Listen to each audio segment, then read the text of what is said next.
Assalamualaikum warahmatullahi wabarakatuh. Alhamdulillahirabbil alamin. Lagi dan lagi kita bersyukur kepada Allah Subhanahu wa taala atas segala nikmat yang Allah Subhanahu wa taala telah berikan kepada kita. Tidak lupa juga kita berselawat kepada Nabi kita Muhammad sallallahu alaihi wasallam. Allahumma salli ala sayyidina Muhammad wa ala ali sayyidina Muhammad. Hari ini kita akan membahas satu buah hadis tentang keutamaan solat berjamaah.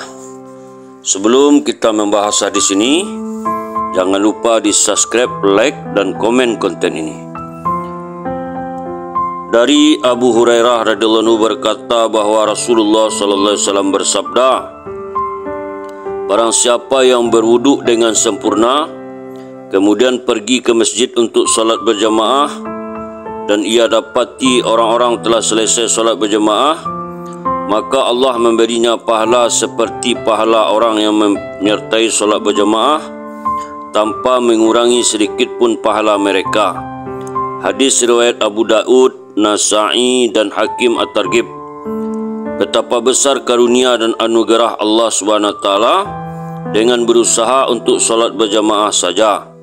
Kita sudah mendapat pahala solat berjamaah walaupun sebenarnya kita tidak jadi menyertai berjamaah. Siapakah yang rugi jika kita mengabaikan kesempatan itu? Dari hadis ini kita dapat mengetahui bahawa hendaknya kita jangan menunda-nunda pergi ke masjid hanya kerana mengira solat berjamaah telah selesai. Apabila kita pergi ke masjid dan ternyata solat berjamaah sudah selesai, maka kita tetap mendapat pahala solat berjamaah. Tetapi jika kita telah meyakini sebelumnya bahawa solat berjamaah sudah selesai, maka tidaklah mengapa. Dari Qubat bin Asam al-Laytsi radhiyallahu anhu berkata bahawa Rasulullah SAW bersabda, solatnya dua orang lelaki yang diimami oleh salah seorang dari keduanya lebih baik di sisi Allah daripada solatnya 4 orang secara sendiri-sendiri. Solatnya 4 orang dengan berjemaah lebih baik di sisi Allah daripada solatnya 8 orang secara sendiri-sendiri. Dan solatnya 8 orang dengan berjemaah lebih baik di sisi Allah daripada solatnya 100 orang secara sendiri-sendiri. Hadis riwayat Al-Bazar dan Tabrani At-Targhib. Dalam hadis yang lain dikatakan, jamaah yang besar lebih disukai Allah daripada jamaah yang kecil. Namun sebagian orang merasa cukup solat berjamaah di toko atau di tempat kerja dengan 2 atau 4 orang. Mereka ini selain rugi tidak mendapat pahala solat berjamaah di masjid, juga rugi kerana tidak mendapatkan pahala banyaknya orang yang berjamaah, kerana lebih banyak jamaahnya akan lebih disukai oleh Allah Subhanahu wa taala. Jika ada suatu pekerjaan yang lebih disukai oleh Allah, maka hendaknya kita memilih pekerjaan itu. Sebuah hadis menyebutkan bahawa Allah Subhanahu wa taala suka melihat 3 hal. Yang pertama, saf solat berjamaah. Yang kedua, orang yang solat di tengah malam. Dan yang ketiga, orang yang maju ke medan perang. Dari Sahal bin Sa'ad As-Sa'idi radhiyallahu anhu berkata bahawa Rasulullah SAW bersabda, berilah kabar gembira kepada orang-orang yang berjalan ke masjid pada malam yang gelap bahawa mereka akan mendapatkan cahaya yang sempurna pada hari kiamat. Hadis riwayat Ibnu Majah, Ibnu Kuzaimah, Hakim At-Targhib. Pada hari ini kita tidak mengetahui bagaimana pahala orang yang pergi ke masjid pada malam hari. Namun pada hari kiamat nanti, ketika manusia dalam kesulitan, barulah kita mengetahui pahala itu, yaitu akan dianugerahkan kepadanya sebuah cahaya yang jauh lebih terang daripada cahaya matahari. Disebutkan dalam sebuah hadis, pada hari kiamat ia akan duduk di atas mimbar yang bercahaya tanpa ada kesusahan sedikit pun. Padahal ketika itu manusia sedang berada dalam ketakutan. Hadis lain menyebutkan bahawa pada hari kiamat Allah akan bertanya, di manakah tetangga-tetanggaku? Malaikat bertanya, siapakah tetangga-tetanggamu ya Allah? Allah Subhanahu wa taala berfirman, tetangga-tetanggaku ialah orang-orang yang senantiasa memakmurkan masjid-masjid. Hadis lain menyebutkan bahawa tempat yang paling dicintai Allah adalah masjid, dan tempat yang paling dibenci oleh Allah adalah pasar. Hadis lain menyebutkan bahawa masjid itu laksana taman-taman surga. Abu Sa'id radhiyallahu anhu meriwayatkan dari Rasulullah SAW, apabila ada seseorang yang selalu pulang ke masjid, maka bersaksilah kalian untuknya bahawa ia seorang mukmin. Lalu beliau membaca firman Allah, Innama ya'muru masajidallahi man amana billahi wal yaumil akhir. Sesungguhnya yang memakmurkan masjid-masjid Allah hanyalah orang-orang beriman kepada Allah dan hari akhir. Surat At-Taubah ayat 18, Al-Jami'us Saghir. Dalam sebuah hadis diriwayatkan, barang siapa berwuduk pada saat kesulitan lalu pergi ke masjid untuk salat berjemaah, setelah itu ia duduk di tempat solatnya sambil menunggu solat berikutnya, maka dosa-dosanya akan diampuni. Hadis lain menyebutkan, sebesar-besar pahala seseorang dalam solat berjemaah adalah yang paling jauh jarak perjalanannya ke masjid, kerana setiap langkahnya ke masjid akan dihitung sebagai pahala. Oleh kerana itu disebutkan dalam satu riwayat bahawa para sahabat suka memperpendek langkah-langkah mereka ketika pergi ke masjid. Hadis lain menyebutkan bahawa ada 3 hal yang jika kita mengetahui pahalanya, maka kita akan berebut untuk mendapatkannya. Yang pertama azan, yang kedua pergi ke masjid ketika matahari panas terik, yang ketiga solat di saf pertama. Sebuah hadis menyebutkan bahawa ada 7 golongan manusia yang akan mendapat perlindungan di bawah arsy ilahi pada hari kiamat, sedangkan pada saat itu manusia dalam keadaan bingung dan cemas, sedangkan matahari sangat dekat jaraknya dengan manusia. Salah satu adalah seseorang yang hatinya selalu terpaut ke masjid. Maksudnya adalah ketika orang itu memiliki keperluan yang mengharuskannya keluar dari masjid, namun hatinya selalu ingin segera kembali ke masjid. Dan hadis yang lain menyebutkan, barang siapa mencintai masjid, maka Allah akan mencintainya.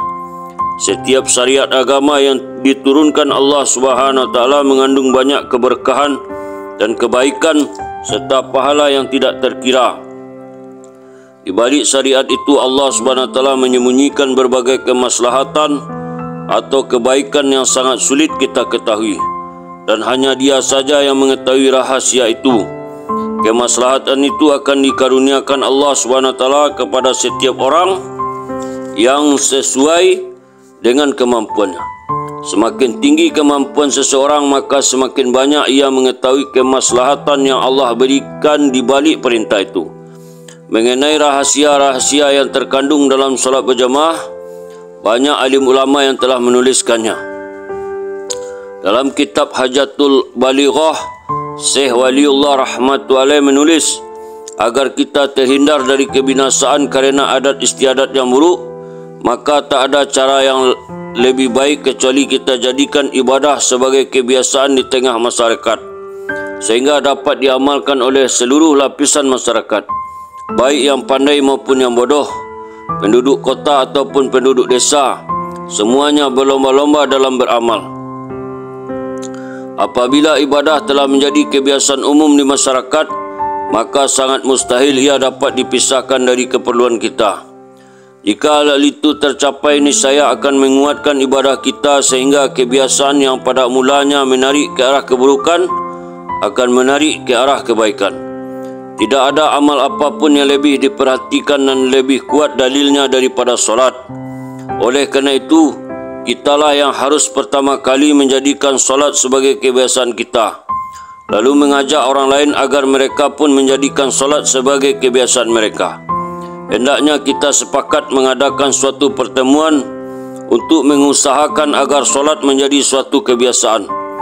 Dalam agama ada segolongan orang yang patut dikedepankan dan diikuti. Ada segolongan lagi yang masih memerlukan dorongan dan ajakan, dan ada pula yang masih lemah imannya. Dengan demikian, yang tadinya enggan beribadah akan bertemu ahli ibadah, sehingga ia tertarik untuk mengikutinya. Orang yang tadinya malas akan bertemu dengan orang yang mengajak rajin beribadah. Orang yang jahil dalam agama akan bertemu dengan ulama, sehingga ia akan dibimbing oleh ulama, sehingga ia dapat memahami cara-cara ibadah yang benar. dan mereka akan menganggap bahawa ibadah kepada Allah ibarat perak yang mereka bawa ke tukang perak, sehingga jelas dapat dibedakan antara yang boleh dan yang tidak boleh. Yang boleh akan diperkuat dan yang tidak boleh akan dihentikan. Selain itu, hendaknya diadakan ijtima', pertemuan yang dihadiri oleh orang-orang yang betul-betul khusyuk, tawajuh kepada Allah, bersungguh-sungguh memohon rahmatnya, benar-benar takut kepada Allah dan bermuraqabah kepadanya, sehingga rahmat dan berkah Allah dapat menimbulkan pengaruh yang luar biasa. Inilah tujuan Muhammad sallallahu alaihi wasallam diutus, yaitu untuk menegakkan kalamullah dan Islam di atas yang lain. Tujuan ini tidak akan tercapai selama kita tidak mempedulikan cara-cara di atas, yaitu mengumpulkan seluruh kaum muslimin, baik orang umum, orang penting, orang kampung maupun orang kota, untuk menunaikan syiar Islam yang terbesar dan ibadah yang tertinggi, yaitu solat. Dari sinilah syariat solat Jumat dan berjamaah begitu diperhitungkan, kerana dengan begitu mereka akan terdorong untuk mengamalkannya serta menyadari ancaman jika meninggalkannya. Dalam hal ini, pertemuan dibagi menjadi dua macam. Yang pertama, pertemuan sedaerah atau kota kecil. Yang kedua, pertemuan seluruh kota. Pertemuan sedaerah mungkin mudah diadakan, namun pertemuan seluruh kota agak sedikit sulit. Karena itulah telah ditetapkan bagi kita pertemuan setiap solat fardu di masjid masing-masing. Sedangkan pertemuan sedaerah atau sekota diadakan seminggu sekali dengan melaksanakan solat Jumat berjamaah di masjid jami'. Alhamdulillah, itulah keutamaan daripada solat berjamaah.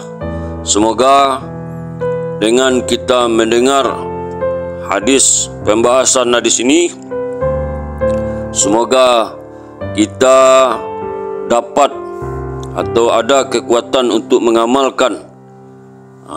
Dan jangan lupa kita sampaikan kepada ahli keluarga kita, tetangga kita, sanak famili kita, kawan-kawan kita, dan umat seluruh alam. Kita tutup dengan doa. Subhanallah wa bihamdihi, subhanallah wa bihamdika, asyhadu an la ilaha illa anta, astaghfiruka wa atubu ilaik. Assalamualaikum warahmatullahi wabarakatuh.